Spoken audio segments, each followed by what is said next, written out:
بسم اللہ الرحمن الرحیم۔ جب بھی جیون میں مشکل گھڑی آتی ہے تو ہم لوگ سوچتے ہیں کہ اللہ تعالیٰ ہم لوگوں کی پریکشا لے رہے ہیں، لیکن ہمیں کیسے پتہ چلے کہ یہ واقعی ایک امتحان ہے؟ اللہ اپنے بندوں کی پریکشا لیتے ہیں اور اس کے کچھ خاص نشانیاں ہوتی ہے۔ اگر آپ کو یہ نشانیاں محسوس ہو رہی ہے تو ہو سکتا ہے کہ اللہ تعالیٰ آپ کو آزما رہے ہیں۔ اس ویڈیو کو دھیان سے دیکھیے، ہو سکتا ہے یہ باتیں آپ کے لیے بھی ہو لیکن آپ نے اب تک ان پر غور نہیں کیا۔ اللہ اپنے خاص بندوں کو ہی آزماتے ہیں۔ وہ ہمیں الگ الگ حالات میں امتحان میں ڈالتے ہیں تاکہ ہمارا ایمان مضبوط ہو۔ اگر آپ کا یقین اللہ پر قائم رہتا ہے تو آپ اس امتحان میں کامیاب ہو جاتے ہیں، لیکن اگر آپ کے دل میں ذرا بھی شک آ جائے تو یہ آپ کی ناکامی کی نشانی ہو سکتی ہے۔ اب سوال یہ ہے کہ جب اللہ تعالیٰ ہماری پریکشا لیتا ہے تو ہمارے ساتھ کیا کیا ہوتا ہے؟ پہلی نشانی، مصیبتوں کا بڑھ جانا۔ جب بھی اللہ اپنے کسی بندے کو آزماتا ہے تو اس کے جیون میں مشکلیں بڑھنے لگتی ہے۔ کئی طرح کی پریشانیاں ایک ساتھ آتی ہے جس سے انسان کا صبر اور یقین پرکھا جاتا ہے۔ دوستوں، جب انسان کی زندگی میں ہر راستہ بند ہونے لگتا ہے، جب اسے سمجھ نہیں آتا کہ اب کیا کریں، جب تمام کوششوں کے باوجود اسے صرف مایوسی ہی ہاتھ لگتی ہے، تو یہ سمجھ لینا چاہیے کہ اللہ تعالیٰ اسے آزما رہا ہے۔ ہیرا تب تک نہیں چمکتا جب تک اسے تراشا نہ جائے، اور سونا تب تک پاک نہیں ہوتا جب تک آگ میں تپایا نہ جائے۔ اسی طرح جب کسی انسان کی زندگی میں پریشانیاں بڑھ جاتی ہے تو یہ اس کے لیے ایک امتحان ہوتا ہے۔ اگر وہ صبر اور استقامت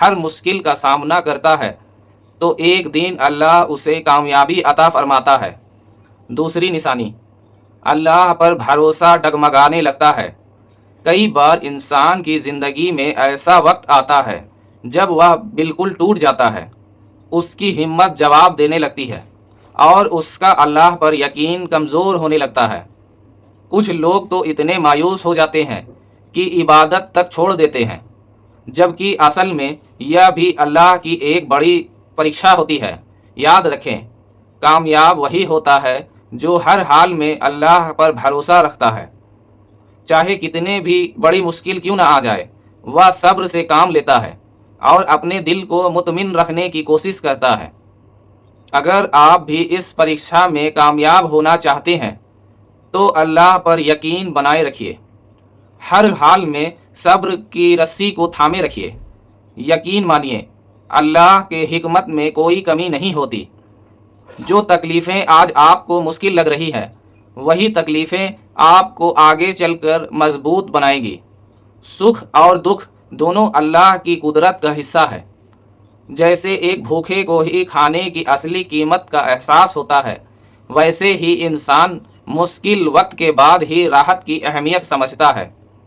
دوستوں، جس انسان کے پاس رہنے کے لیے چھت نہیں ہوتی، وہی گھر کی اہمیت کو صحیح معنوں میں سمجھ سکتا ہے۔ اسی طرح جب انسان مشکل حالات سے گزرتا ہے تبھی اسے راحت اور سکون کی اصلی قیمت کا احساس ہوتا ہے۔ دنیا میں ایسا کوئی نہیں جسے کبھی دکھ یا تکلیف نہ آیا ہو، لیکن یاد رکھیے، سکھ اور دکھ دونوں ہماری زندگی کا حصہ ہے۔ یہ اللہ کی طرف سے دی گئی آزمائشیں ہیں جو ہمیں بہتر اور مضبوط بنانے کے لیے آتی ہے۔ تیسری نشانی، دل میں رحم اور دیا کی بھاونا جاگنا۔ جب اللہ تعالیٰ اپنی کسی بندے کی پریکشا لے رہا ہوتا ہے تو کئی بار ایسا ہوتا ہے کہ کوئی بھوکا انسان آپ سے کھانا مانگنے آ جاتا ہے، کوئی جانور آپ کی دہلیز پر آ کر کھڑا ہو جاتا ہے اور آپ کا دل اسے کچھ دینے کے لیے تیار ہو جاتا ہے۔ اگر آپ اس ضرورت مند کی مدد کر دیتے ہیں تو یقین مانیے یہ بہت بڑا نیکی کا کام ہے اور اللہ اس پر خوش ہوتا ہے۔ کئی بار اللہ ہمیں آزمانے کے لیے ایسے حالات پیدا کرتا ہے کہ ہمیں اپنی نیکی ثابت کرنے کا موقع ملے۔ اگر آپ کے دل میں رحم اور کرونا آ رہی ہے، اگر آپ ضرورت مندوں کی مدد کر رہے ہیں، تو سمجھ جائیے کہ یہ آپ اس امتحان میں کامیاب ہو رہے ہیں۔ یاد رکھیے، اللہ اپنے بندوں کی پریکشا الگ الگ طریقوں سے لیتا ہے۔ وہ کبھی خود کسی انسان کی مدد کے لیے آپ کو چنتا ہے تو کبھی کسی ضرورت مند کے روپ میں آپ کو پرکھتا ہے۔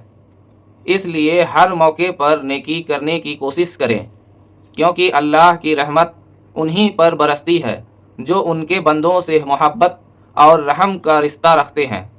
اللہ ہم سبھی کو کامیابی عطا فرمائے اور ہم سبھی کو صبر کرنے کی توفیق دے، آمین۔ اسی طرح کے ویڈیو کے لیے میرے چینل کو سبسکرائب کریں، لائک کریں اور کمنٹس کرنا نہ بھولیں۔